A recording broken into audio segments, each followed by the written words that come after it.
all three of our kids were born at home. Here's why. Oh, you can't do that. It's so dangerous. You guys are irresponsible parents. Well, are we? What I have learnt after 3 children being born at home with my wife really calls into question some of these commonly held wisdoms. Let me explain how the world of home birth is, in our experience, absolutely the way to go when it comes to the start of your child's life. Why would you bother listening to me? Well, I've got 3 kids. It's absolutely a case of learn by doing. All 3 of them were born at home, which wasn't necessarily the plan at the start. So let me explain. I'm also an investor and think long and hard about capital accumulation. And in this particular case, this is a classic scenario of humanistic investment or humanistic capital. We need to be fostering this kind of area of our life, or we risk overlooking some really simple ways of improving our future. If you like what you hear, give us a subscribe, a like, or get in touch on my email, hi@𝐄𝐏𝐈𝐒𝐿.io. So let me begin. Let me paint the picture. Your wife, your partner, they're pregnant. Congratulations. What next? Well, lots of planning. You've got to buy a pram. You've got to start fixing a bedroom up. You've got to start getting clothes. Like these little clothes turn up. You're like, oh my gosh, what's going to happen? And basically your life is about to completely change. And the cliches that you hear, and I tell, other guys that I meet this the whole time, that, the day you hold that little thing in your arms is the day that everything changes. You're a dad. And instead of wondering, oh, who am I? What do I want to do in the world? Suddenly it's like, oh no, now I get it. This is what I have to do. I have to look after this thing, cherish it, nurture it, and coach it in the ways of the world. So part of that's obviously, the baby's got to be born. Shit. Like, how are you going to do that? It's like, right, well, as the bloke, more than likely you're going to play second fiddle to your missus, and she's going to lead the charge. What's her opinion? What's her approach? But the reason for making this episode is just to put it out there that as half of the team, it's okay to have an opinion. And what I've learned actually is something you could very easily share. So if you're slightly further down the rabbit hole than perhaps your other half is in terms of home birth, then this might well be useful to run through and to share with her. So any future dads or anyone with a second or third coming along, then this will be useful as well. In order to do this, I guess it's important to explain the situation that we were in. We'd emigrated to Australia. My wife was pregnant at the time. March 2020 comes along and all the crazy COVID stuff starts kicking off. And the baby was due July of 2020. And at the time, there was all sorts of different rules and regulations that were being created by the health department that, frankly, were impossible to keep up with. And one minute, they were allowing people to give birth in hospitals. The next minute, they weren't. Then it's like, actually, the wife can come, but the husband can't. And so it was an extremely uncertain time. And because of that uncertainty, we had to make some decisions of our own. It's like, well, hang on. If we rely on the hospital, then we don't know if the husband, can be present at the birth. Like, how absolutely ridiculous. The most important team member, in some ways, to be there from a support perspective for the person giving birth. And that situation, it really pushed us down a road and what's become a real journey that we didn't expect. It has a really nice outcome in many ways. But what it meant is, it's like, okay, well, what is a home birth? And could we do this some other way? And we ended up speaking with a bunch of different private midwife services, employed one, and essentially they come to your house, they do regular checkups, you start to create a friendship with them. It's almost like it's a very personal experience. I've heard stories of people going through hospitals and they get cycled through different midwives and they're not quite sure who they're ever going to see. And it's lots of uncertainty, which is frankly the complete opposite of what a lady who's about to give birth needs. And so, yes, the process was we didn't know what to expect in a way, but it was quite comforting. And anyway, the birth is getting much, much closer. It eventually is upon us. The labor begins. And without going into all of the nitty gritty of it, like, fuck me, watching your missus give birth is an incredible experience, like pure nature. at its very, very deepest and quite profound in many ways. I had an amusing moment that I would share, which is my one job was to pack the hospital bag. And the hospital bag was necessary because we were doing something called a shared care, where if the home birth experience went wrong in any way, we already had an obstetrician on hand and on call that could have met us in a hospital nearby. And obviously, if you're going to go to the hospital, you want to take all your essentials with you. So some snacks, change of clothes. People like to try and make it feel as homely as possible. So they'll take fairy lights with them, maybe a little sound system or whatever to put some music on. And I hadn't packed the hospital bag. So we're like 16 hours in, it's the afternoon. We got to this kind of amusing point in hindsight, but actually quite scary at the time, where Loz was exhausted. You know, she'd been going for hours and hours and hours. And for some reason, things weren't quite clicking with her and the lead midwife. And what happened is she took the decision to call the obstetrician. She's like, this isn't going how it should be. We need to get to hospital.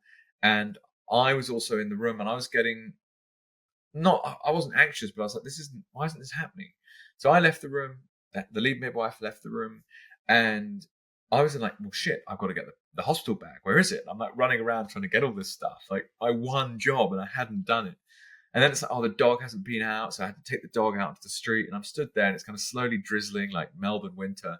And I'm like, oh my God, childbirth's actually really dangerous. Like, what happens here? And you start imagining all the worst stuff. Like, oh, we're trying to transfer to the hospital. You know, Lauren's huge, right? How's she even going to move?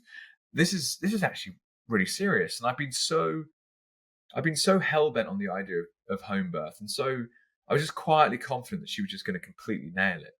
And in the heat of the moment, the size of the task was just much, much more significant than either of us thought. Right? Just completely taken off guard by how intense it is. Like, you're getting a human body out of a human body. Like, it's crazy. And so I was like milling around for 15 minutes, getting stressed, trying to pack this bag, fill up a bag full of crap that was never going to be useful. And amazingly, what happened is the second midwife took control, and Lauren just implicitly trusted her. And what happened, which is what we've been waiting to happen, is this like uncontrollable final phase of the labor, where just the body just takes control. And I say 45 minutes, it might have been a bit longer later, Ruby was born. And it was an incredible thing to watch. And I always joke about this in some ways, like, I just didn't know what was kind of going to happen. And then suddenly this head starts appearing. I'm like, oh my God, that's the fucking head. And it's huge, right? Like, wow, this is coming out of her. This is insane. Now, Loz had no painkillers, no drugs, no interventions whatsoever, and gave birth to a natural, healthy baby. And within an hour, the placenta's also been born. So the birth process is done. You're at home, and it's just so cozy and snug. You've got your whole kitchen, you've got your whole sitting room, you've got your whole bathroom to hang out in. And you know, before I knew it, I was having a piece of pizza and a red wine, holding my newborn baby. And it was just the most amazing experience, and completely shifted my view of the world, frankly, but also my understanding as to what home birth could be. And yeah, I mean, it's just an amazing moment. So yes, like, Lauren was in pain, absolutely. But quite soon, everyone's gone. And it's just you, the two parents, and the baby, and the dog. Like, wow, like, we did it. And we kind of slept a little bit that night. And then you wake up the next day and you've got a baby. Like, oh my God, your life is different forever. And so one of the reasons that this is a cool story is I don't think it's very common. And I'll hit you with some statistics in a minute. But to continue on with how this has been, that was birth number 1, 2020. We had another one, 2022, 𝐂𝐄, and then another 𝐓𝐈𝐌𝐿, 2024. So we've done 3 home births now. Each baby born with no intervention whatsoever, totally natural, physiological birth, onto the skin of the mum and me immediately afterwards, and breastfed. Now, it should sound fairly obvious that those are things that you'll want to do with your baby, right? But something that wasn't actually obvious to me came up through this whole process. So, for example, think about a cat, right? We are also mammals. What does a cat do to give birth? Well, actually, it will crawl under a cupboard in the middle of the night and give birth to like 8 kittens on its own, done. And in many ways, that's what human beings like doing, right? As part of the monkey family. And what modern hospital does is not that. And so you get these really interesting outcomes that people are getting more and more like used to as normal. But is it really normal? So I'm going to run you through what some of those things now. But, you know, being at home, we had our own birth pool with Alfie. We didn't use them on either time before that, but actually, you know, did that. You can have your own music, of course, playing. Everything's familiar. Kind of amusing as well once was obviously thinking through, okay, the labor process is noisy. And your neighbors, they know that a baby's being born. And there's a point where, you know, I know to speak for Lozzie, but like the embarrassment just drops away and there's just nothing stopping this woman giving birth. And it's just the most amazing thing to watch. So yeah, shout out to Loz. What an incredible woman. But in between birth number 1 and birth number 2, we went to go and see a lady called Rhea Dempsey, who ran these workshops about home birth. And she was big on this thing that she described as the cascade of interventions. And essentially, it's this process by which the birth support system that has grown up around childbirth and the risk that it represents has become a business. And that business has incentives that aren't always aligned with the baby and the mother. For example, you know, if you go into a hospital, first of all, it's like, are you going to have the same midwife each time? No, it's done on a shift basis. It's lots of bright lights everywhere. You go into a room that you might have never been in before. Suddenly someone's poking around who you've never met. So it's the complete opposite of that cat going underneath the cupboard and like just relaxing and just giving birth. It's actually making a woman wary, scared. Like, what's going on around me? All of this like all this new stuff. They're at the moment of like trying to reach maximum release, they're actually clamping up and wondering what's going on around me. And so then it's like, oh, the pain's too bad. Let's have some drugs. Well, if you go and have an epidural, you can't feel anything. And if you can't feel anything, how on earth do you know when you're pushing, when you're not pushing, and if the baby's ready to come out or not? And then there's the forceps that can pull it out. And obviously this all ultimately ends in C-section, which is a serious bit of surgery done by specialist obstetricians. So an obstetrician is a surgeon, right? They're not just like this nice, friendly person that you meet who's like always there at childbirth. It's like, no, they are highly specialized in emergency scenarios for what should be like unlikely and unusual scenarios. But as I'll explain, that's not always the case. I was talking through the benefits of home birth. Well, yeah, basically 3 main things. Comfort, you're at home, lower risk of intervention, like the cascade of interventions mentioned. And then finally, just control, sovereignty. This is the kind of thing that anyone that's interested in Bitcoin will also get straight away. It's like, you don't need help from anyone else to give birth. It is something that's been done for millennia and will be done for millennia into the future. And that is very, very empowering. Now, of course, there are risks, right? With anything, childbirth is a risky process.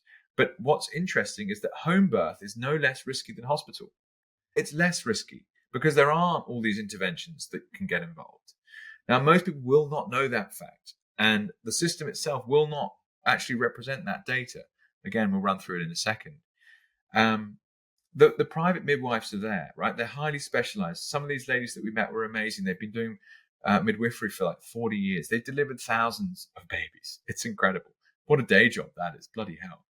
But then if it does go wrong, you can have a shared care in place. So you're having a home birth, things don't go to plan for some reason, boom, off to the hospital. And there's someone there to sort you out who's familiar with your case. I think that's the key. But most people, you know, I'm assuming it's a low risk pregnancy.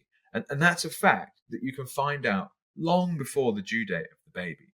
And keep in mind, the due date is normally not when the baby's born, especially baby number 1. It's often after. I can't remember how many days after the due date Loz was giving birth to Ruby, but it was the first time around. You build up to this moment, you know, and witnessing that as the husband, it's like, oh, this is the birth date. And then it comes and goes, and you get even bigger and even bigger and even slower and even more uncomfortable till eventually it's like, get this goddamn baby out of me. And that's what happens. Nature kicks in, right? But there are some cool health benefits to home and to natural birth specifically. So first of all, of course, the recovery time. Like, think about nature. Think about living in the jungle. A woman who's just given birth can basically pick that baby back up and start running if needs be, having had a natural birth. Like within a day, it's incredible how quickly the body recovers. A woman who's been chopped open in the lower part of her stomach, like bedridden for days and days and days. Also, a natural birth means that the baby exits the mother through the birth canal, which carries very specific types of bacteria, which are excellent for the immune system and the nervous system of the baby. So in my mind, at least, if you can avoid C-section, there are some very specific benefits to that for the baby and for the mother. Again, not all that obvious when you go and meet an obstetrician. So let's hit some data. And this is really, it's just so incredible. So in Australia, it's about 0.6 of the births annually. So sub 1% are born at home. So of the 291,000 births in 2022, the home birth rate was 1,720. Isn't that wild? And my wife and I obviously had 3 now. Now in the UK, it's a little higher, 2.4% of all births born at home. And in the US, it's somewhere in between, 1.1%. Now, these stats are also kind of incredible when you think about it. So 96.9% of babies born in Australia in a hospital. 94.6% of babies born in the UK in a hospital. So that the infrastructure is absolutely in place. And in my mind, like in other areas I've witnessed recently, the industry, the system is playing on the risk. Ooh, you can't have a baby at home, guys. That's really irresponsible and dangerous of you. And what happens if, something goes really wrong? And it's true, there are risks. But the outside chance of you having a complication in the labor, it really is an outside chance, right? Especially if you've had regular checkups during pregnancy and you represent a low-risk pregnancy. Like, you're going to give birth to that baby, no problem. Now, some other areas that are kind of incredible to think about as well, and obviously, let's think about this. So 96% born in hospital in Australia, 94% born in hospital in the UK. 41% of babies born in Australia are from C-section. So basically half of the kids that are being born every single year are born after the mother is chopped open by a surgeon. And in the UK, it's 42%. Isn't that crazy? These are just some statistics I've been running through today. And Rhea Dempsey was strong on her data. That was an interesting part of her course. But I didn't expect it to be that big. And so it's completely normalized for a baby to be born after a C-section. Now, I am not knocking anyone that's made that decision or what's previously happened.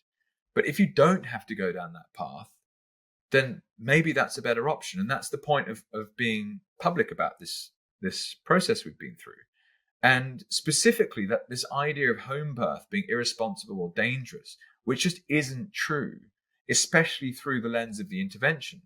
Like Law said many times, if there were drugs on offer, she would have taken them. But she was at home, so she couldn't. And so she pushed through that pain barrier and was then able to deliver a baby naturally. And so if you go to hospital, and there were plenty of couples at Rhea's workshop where they were going for hospital births, but they were going to the workshop because they really wanted to have a natural birth in a hospital. And what she was trying to point out was that the chances of you doing that are really low because it's on offer. And you don't know what you're going to do in the middle of that, crazy kind of 12-hour period. You've got the birth plan, everything's there, and it just can go completely out the window. Now, again, there are, of course, fringe scenarios where crazy shit happens. And the absolute best place to be in that scenario would be in a hospital. But that's literally unlikely, extremely unlikely from a probabilities perspective. So what does this all mean? Basically, home birth is really safe. Definitely try it out. And I highly recommend the process. The other area to point out here, which is always useful, is looking at the incentives. Like, where's the money? What's actually going on here? And quite quickly, you can find billions of dollars are being spent on fees for delivering babies. And therefore, follow the money, honey. Of course, there's an incentive in place for the system that's in place to sell that fear. Or you have to give birth in a hospital. You're not being a prudent parent if you don't. And for me, it's like, okay, cool. We'll look at the difference in market size between the private midwife industry and the hospital industry. Like it's huge difference. But the private midwives do just as good a job if not, arguably deliver healthier babies and healthier mothers in a more safe manner. Why aren't people doing that? Why aren't people looking at that more closely? I really, really implore everyone to, if you're listening along to this and got a baby coming around the corner, like it's cool, man. You can go for it. And you're not crazy and you're not doing anything stupid or unsafe. We are living proof of that, right? It's an incredible experience to do it from home yourselves. And you can. And so the big businesses out there that are making money out of this, like, you don't need them. It's not actually scary. And when you go through the process, you'll see that it is the most natural and honest and proper piece of proof of work that you will ever see. Now, lots of midwives would put surgeons out of a job if they got their way. But like all these things, there's a bunch of industry norms where it's like, okay, well, you can't say this, you can't say that, and they don't want to lose business for whatever reason. There's then a regulatory body in the middle, and it's like, okay, well, fine, never mind. Don't worry about that. But what I'm here to say is that you can absolutely explore this. And especially as the dad, it's okay to go out and do your own research and say, all right, well, actually, hey, babe, there was this guy I was listening to the other day, and I think it's quite cool. They did some home births. Like, would you be open to it? And have that conversation, share this conversation with them. My wife, I'm sure, will be happy to speak to anyone that, wants to about this, because she's very, what's the right way of saying it? She's proof that it's possible and really enjoyed the whole experience. So trust the experts, like another classic scenario of like, maybe you don't need to. Is there a misalignment there? Maybe. And especially if you've got a low risk pregnancy, this is something you could absolutely consider to do. So yeah, of course, at the end of the day, a baby is a baby, and we're all incredibly blessed to become parents, and whatever works for you, go for it. I'm never going to judge you at all. I felt that what I've discussed today was a piece of, let's say, quite hidden information that's unnecessarily hidden and would be far better if spoken about in public a lot more. So yeah, basically get in touch if you've got any questions. I would absolutely advocate for home birth. We'll do more if we have any more babies. And yeah, long story short, you can do it. Thank you so much for listening. If you want to reach out, hi@JWP96 is my email, hi@JWP96.io. And also jump on Noster, chuck us some zaps, and give us a boost if this is cool. So thanks so much for your time today.